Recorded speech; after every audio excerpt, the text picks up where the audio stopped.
first passion map in the year 2000, and I did it because Peter Wallman, the founder of Passion Maps, came to the Sydney leadership program that I was undertaking and was looking for some guinea pigs to, while he was training some Canadian facilitators who'd come out to Australia to do their training. And that was my introduction to it. And it absolutely blew me away. And I said, I want some more of this.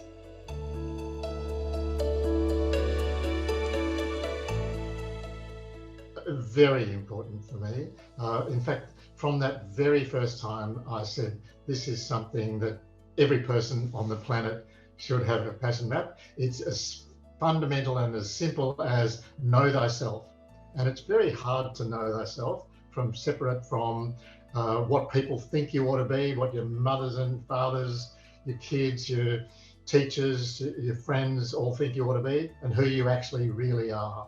And I don't know, perhaps other people would have had an ability to do that for themselves. I'll stop.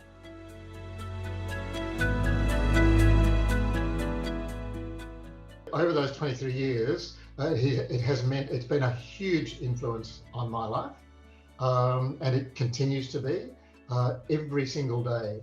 I go through a routine where I connect with my map every day, but right from the beginning, and you know, maybe other people have greater insights into who they are. I didn't necessarily. I was having difficulty. I didn't even realize I was having difficulty, but I didn't really know myself well. And this notion of really understanding who I am and can be at my best is something that has totally changed my life, given it energy, given it vigor.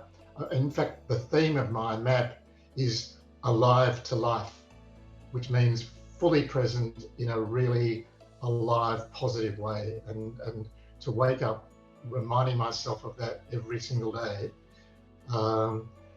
is fabulous.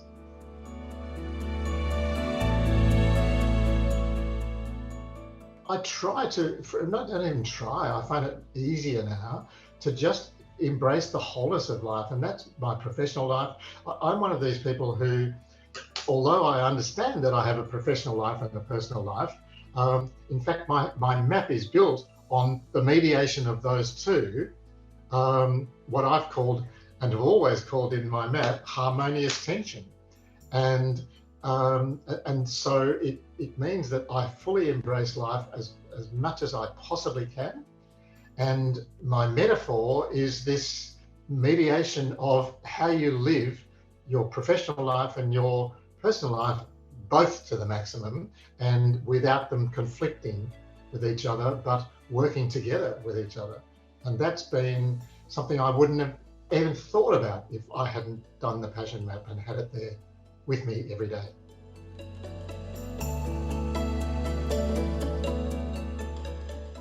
The process and the map are, to me, a little bit like an archaeological dig, where you're finding yourself, for example, your soul, your spirit is like a precious urn that's underneath the earth in dirt and rubbish and everything like that. And gradually through the process of doing your map, you get rid of all the dirt and you bring this self to the surface.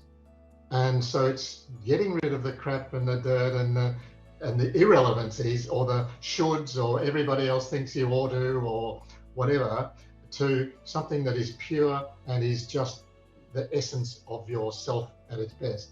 And that's a metaphor that I find exhilarating, but very, very true. So that's the process, and then you live with that urn every day. And of course the urn is you on the inside, and you've got a outward representation of that, a symbol of that in your map, which means you can be guided by it like you're guided by any map, make decisions about which fork in the road you take, and that's just such a gift.